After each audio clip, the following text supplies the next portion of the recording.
Në ambientet e gjimnazit publik Vllazërim Bashkim në Ulqin u shënua me një program të veçantë 7 marsit, Dita e Mësuesit. Aktiviteti u organizua nga aktivi i gjuhës së shqipe, ku morën pjesë mësimdhënës, nxënës dhe të ftuar të shumtë. Programi u karakterizua nga një atmosferë festive dhe respekti për figurën e mësuesit. Nxënësit kishin përgatitur mjaft pika të bukura artistike, duke përfshirë recitime kushtuar mësuesit dhe arsimit në gjuhën shqipe. Përveç kësaj, në program u prezantua edhe një dokumentar i përgatitur nga mësimdhënësit e gjuhës së shqipe, i cili pasqyroi rëndësinë e arsimit dhe kontributin e mësuesve ndër vite. Programi u pasurua edhe me muzikë nga kori i shkollës dhe momente humori, të cilat sollën buzëqeshje dhe krijuan një atmosferë të këndshme për të gjithë të pranishmit. Po të digja me dëshirë që të mund të ndri më mirë. Unë jam në shpirtin tuaj. Mos më kini për të huaj. Jam e gjallë, jam dhe jetë. Jam në dritën e vërtet. Më shfalur durimi, andaj po digjem si trimi. Sa më kënda t'ju bëj mirë, që të mos mbetni në errësirë.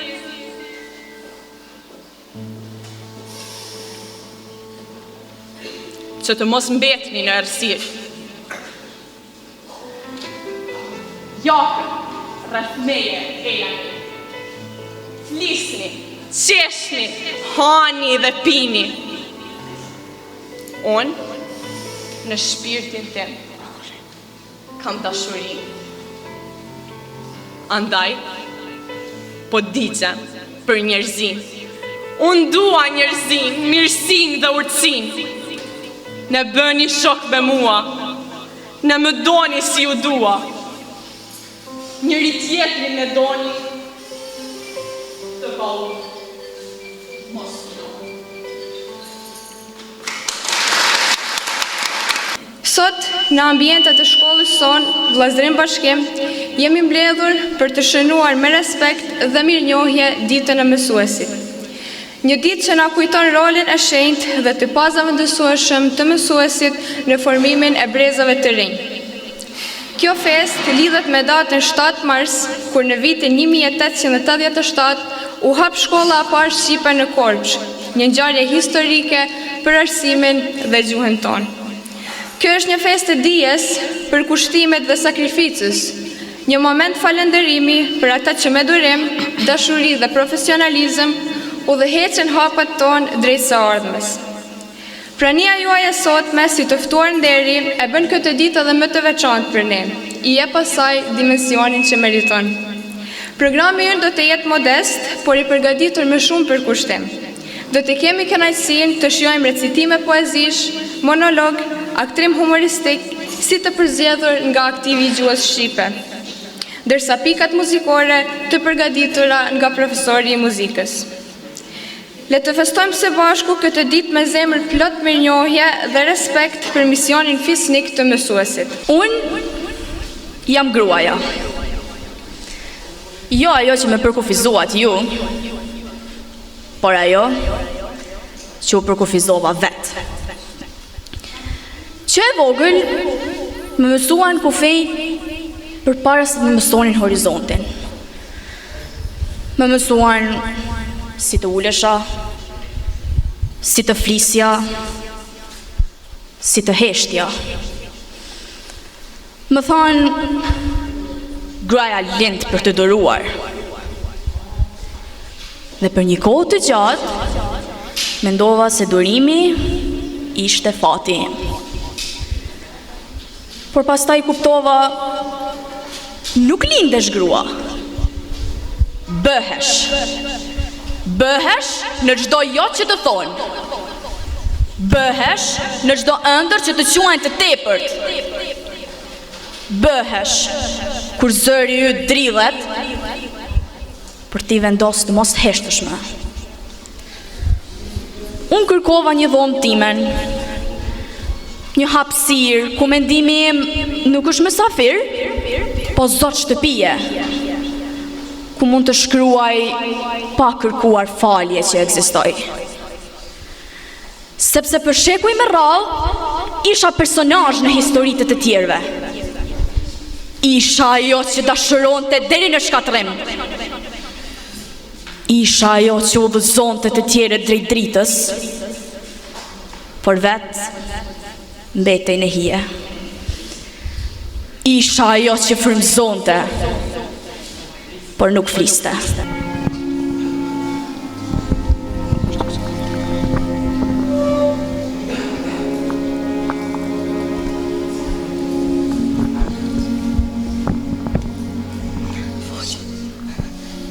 Unë jam krijesa jote.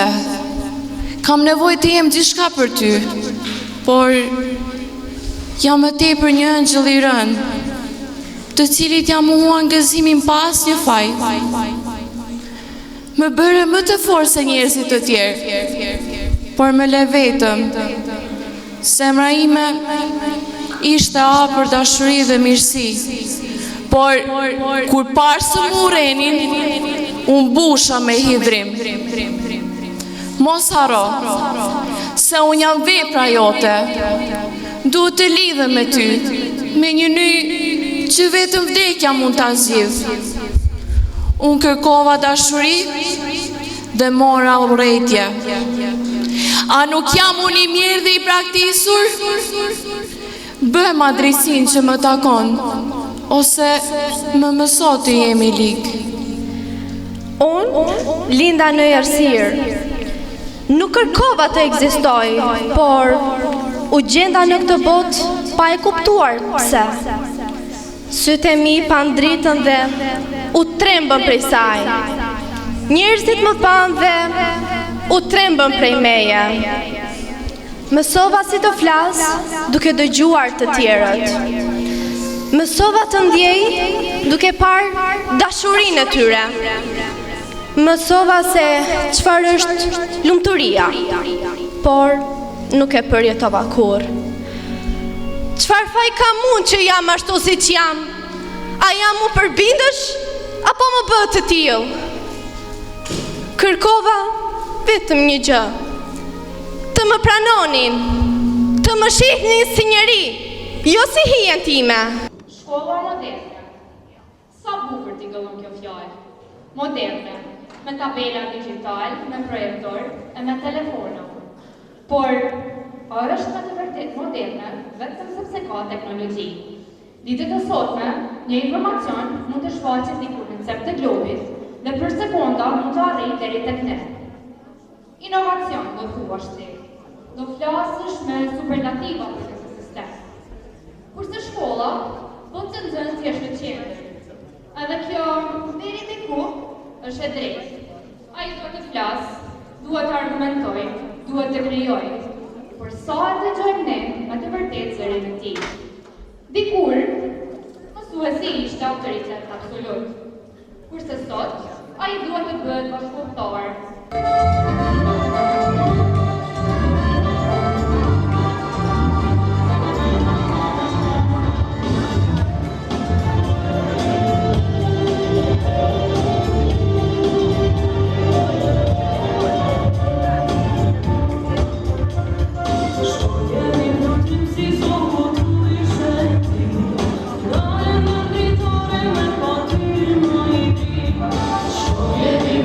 Si zonë të ishe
Përmes këtij aktiviteti, u shpreh mirënjohja dhe respekti për punën dhe për kushtimin e mësuesve, duke e bërë shënimin e 7 marsit një moment të veçantë për komunitetin shkollor.